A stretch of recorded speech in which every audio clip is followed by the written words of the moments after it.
刚从农村被接回城里的我没见过洗衣机，半夜1点洗衣服吵醒了隔壁睡觉的真千金，他大喊了一声说谁啊？我不好意思的跑到他床前说是我，不是别人，你别害怕。第二天上学，门口已经停好了2辆车，一辆迈巴赫，一辆普通大众。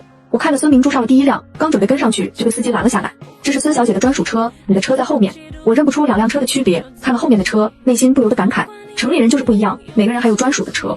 孙明珠一进班里，如同众星捧月，所有的同学都跟她打招呼，可把我羡慕坏了。班主任是个老头，上下扫了我一眼，谄媚的表情一下子垮了下去。新来的，做个自我介绍吧。我站上讲台，还没开讲，孙明珠的男同桌宋远就扑哧笑出了声。明珠，你家哪来的穷亲戚？一股穷酸味，看着就反胃。整个教室哄堂大笑。我站在讲台上，有些不知所措，脸燥得比在田里干了一下午还热。这还是我第1次进高中，养母家里穷，我在镇上上到初中就辍学回家了种地了。看着大家都在笑我，就算我是傻子，也知道他们瞧不起我。乡巴佬，每个新来的都要给我们全班点1杯奶茶，我要喝星巴克。班上的同学恶意的附和。我还真不知道有这种规矩，主要是孙母也没有给我零花钱，我连手机都还是村里淘汰的老人机，更没听说过什么星巴克。我站在台上左右为难，手心的汗都打湿了校服裙。好了，你们别为难他了，他乡里来的，连手机都用的老人机，我替他给你们买吧。毕竟我爸妈嘱咐过要好好照顾他。孙明珠一开口，我如释重负，果然让他继续待在我家是对的。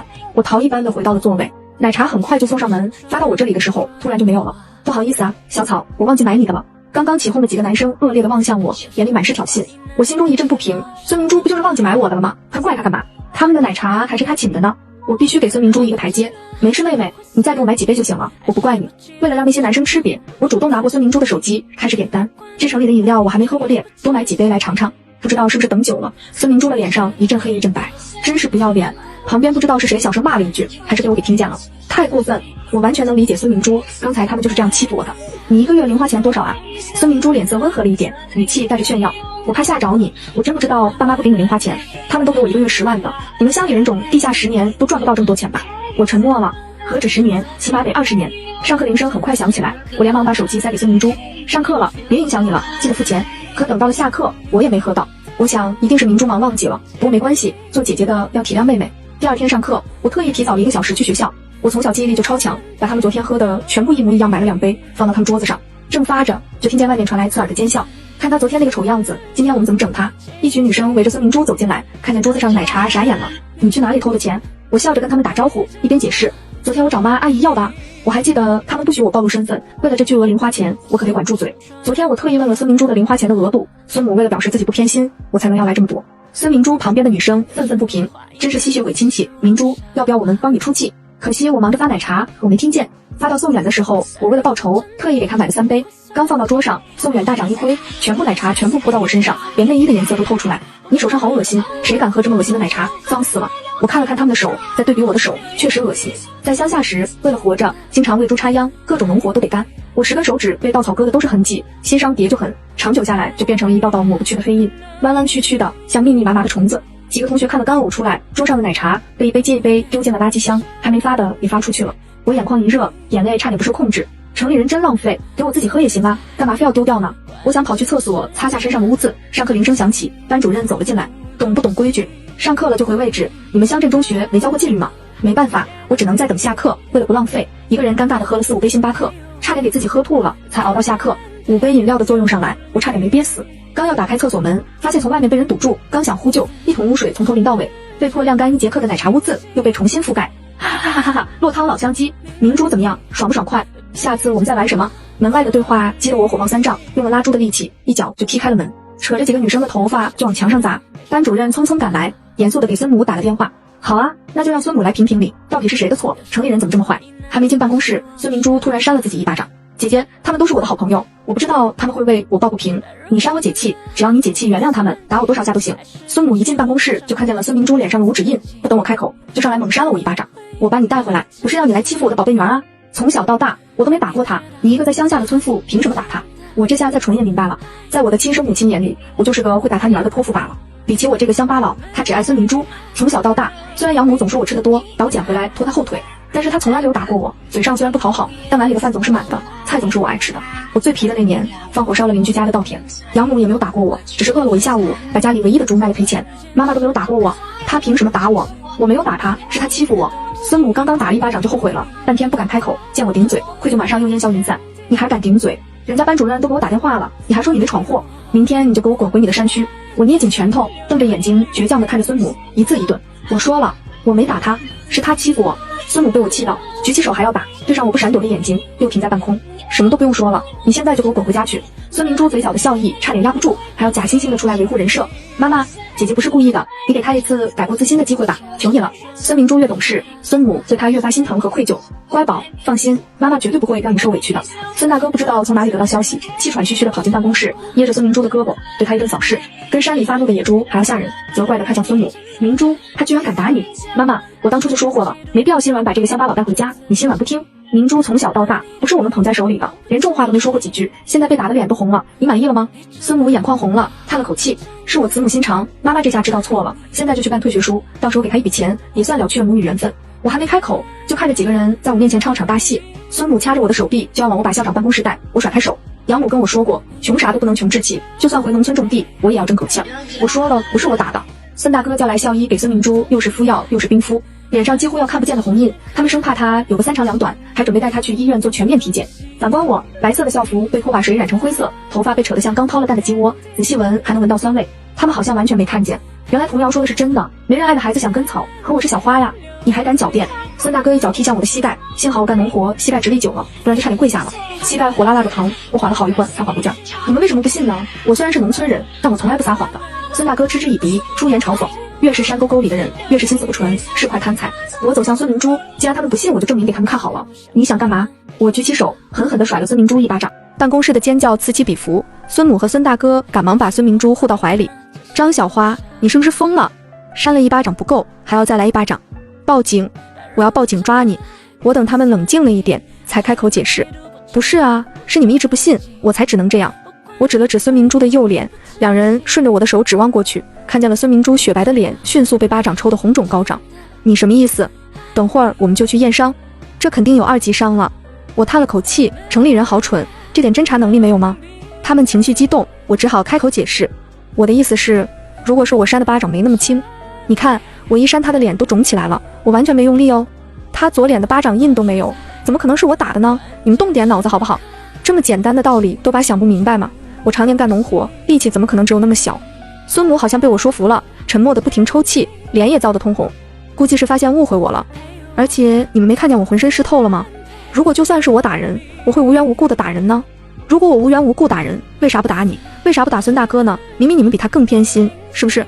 你们说我说的有没有道理？孙母这才大梦初醒般看见我一身狼藉，眼里不停闪烁，嘴巴张张合合，最终也没吐出半句。见孙母不说话，孙明珠埋在孙大哥怀里的脸又深了几分。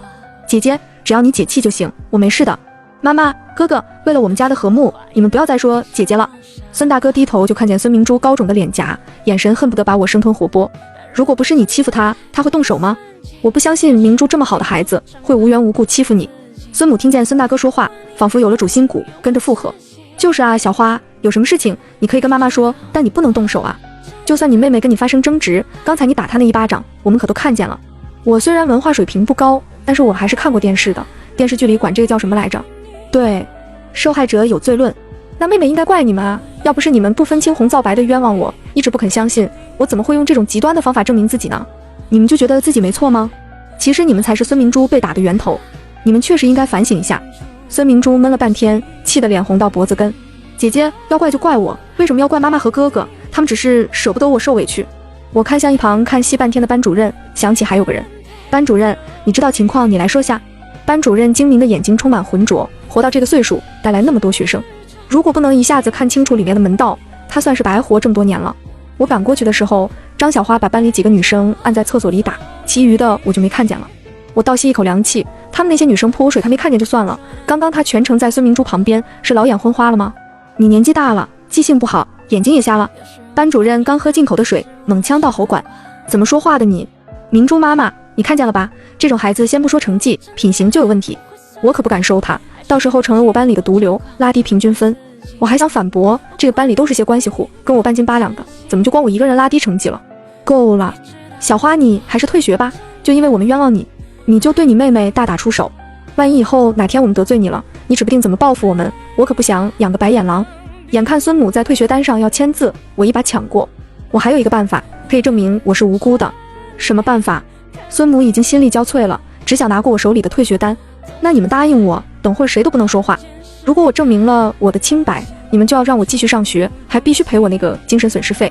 就算最后不能留在城里，我也不能白来一趟啊。更何况我还被打了，必须带着钱走。如果你证明不了，那我们孙家就跟你断绝亲子关系。你现在可以选择体面退学，我还可以留给你一笔钱，算对明珠亲生父母对你的弥补。不知道是不是咖啡喝多了，我嘴里苦苦的，从舌尖化开弥漫到心脏。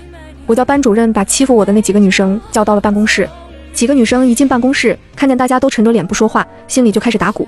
班主任，您找我们有事吗？明珠也在啊。我咳了咳，盯着为首的大姐大。没跟你说过吧，孙明珠的爸妈把我跟她调换了，我才是孙家的真千金。孙母听到这句话，下意识看向孙明珠，想替她反驳，被我瞪了回去。我叉着腰继续说，我妈妈和哥哥已经报警了，你们和孙明珠商量着欺负我的事情，我妈妈已经知道了。警察一会儿就来，孙明珠已经被我妈给打了，你们等着坐牢吧。后面的几个女生已经开始腿软，她们也看见了孙明珠红肿的脸，眼力见我还是有的。这几个女生的家庭肯定没有孙家好，不然怎么会容忍到了孙明珠这么做作的人。一个女生开始破防，那这个小团体就等于被瓦解了。孙明珠想开口阻止，却已经晚了。明珠，我们都是为了讨好你才欺负她的呀，你怎么没跟我们说过她才是孙家千金呀？你不是也看得很爽吗？你快帮我们说说话呀。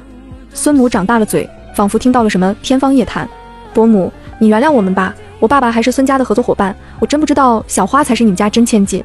甚至有人开始咒骂孙明珠，你原来是人贩子的女儿，平常还对我们吆来喝去的，你算什么东西？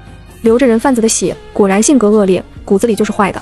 平常没少叫我们欺负她看不惯的女生。小花，你最善良了，原谅我们吧。我觉得城里人真搞笑，我们村里的孩子犯了什么事情都讲义气，被打了也不肯出卖对方，现在因为一句话就被吓得腿软。笑着笑着，我觉得自己才最可笑，编造了自己在孙家受宠的样子，才得到了清白。我又比他们好得到哪里去呢？孙母失望地看向孙明珠，比起我这个流落在乡下的村妇，她无法接受自己精心教育的女儿居然是这种毒妇。妈妈，他们串通好了的，不是这样的，根本就不是。大姐大吐了口唾沫，拿起手机就播放录音。我早看不惯你了，你那些丑恶嘴脸我都录音了，我看你还怎么狡辩。孙明珠的恶行越报越多，一下子从爸爸妈妈、哥哥心中的乖乖女变成了欺负弱小的恶女。回家吧，别在这里丢我们孙家的脸了。孙母仿佛一下子老了10岁。回到了家，孙明珠关在房间里，不敢看见孙家人失望的眼神。我站在孙母一旁静静等待。孙母望向我的眼神满是亏欠，哭着问我，小花，你说我当一个母亲是不是很失败？我刚才居然冤枉了你，妈妈真的对不起。你会不会怪我？我听说城里人管这叫鳄鱼的眼泪。我摇了摇头，想到接下来的事情，还是不敢说实话，但也不能昧着良心。好的。孙母呆呆地看着我，最后还是叹了口气，是妈妈对不起你，我跟你爸爸商量了，过几天提前举行改名仪式，你别走好不好？再给我们家一个重归于好的机会。我点点头。孙母伸手过来时，被打的那一巴掌突然又疼了起来，我下意识闪躲。孙母又哭了。鳄鱼会流这么多眼泪吗？孙母坐了半天，我就一直在旁边陪着她。小花，你还有什么想跟妈妈说吗？妈妈一定满足你。我笑开了花，终于不用坐在这里大眼瞪小眼了。你刚才在办公室说给我的钱还没赚。孙母愣了一下，眼里的光熄灭了一半，还是不情不愿地转给我。为了不让我走，当我看见转账数字，还是吓了一跳。300万已到账，我第一个老亲娘都够买我一村子的命了。认亲宴那天是和孙明珠18岁生日一起举办的。孙家父母对孙明珠的亲情比我想象的要深，不过对孙明珠没那么失望了，对她也没什么期待了。孙明珠在宴会上弹奏了一曲钢琴，惊艳众人。相比于粗糙的我，她倒成了天仙，我成了给她做配的基石。一些看热闹不嫌事大的商业伙伴明里暗里提醒孙父，老孙，在我们这个圈子里，好看名声有面子才最重要，亲不亲生不那么重要。话音刚落，站在我一旁喝酒的孙明珠摔下了楼梯，刚刚演奏钢琴的手再也弹不了琴了。姐姐，你为什么要推我？你都得到我的一切了，连我在这个家苟延残喘都看不下去吗？我心里一咯噔，酒洒了一半。同样的招数他要用几遍？我内心升起一股悲凉，孙明珠是真的爱孙家父母，不然他怎么会付出这么大的代价来嫁祸我？那么好听的钢琴曲，我刚才在下面被他惊讶甚至羡慕，要是我也会弹钢琴该多好啊。他居然为了留在这个利益至上的家里，自己给毁了。先不说能不能嫁祸成功，他刚刚自己毁掉了他在这个家的利用价值。本来还能给孙家带来一些光荣，现在却只会让人联想到孙家姐妹自相残杀的丑闻。这么简单的道理我都知道，孙父这种唯利是图的商人怎么可能不懂？怎么回事？今天是孙家的大日子，你们非得给我惹祸是吧？因版权原因只能更新至此，喜欢看更多后续的宝子们点击左下角吧。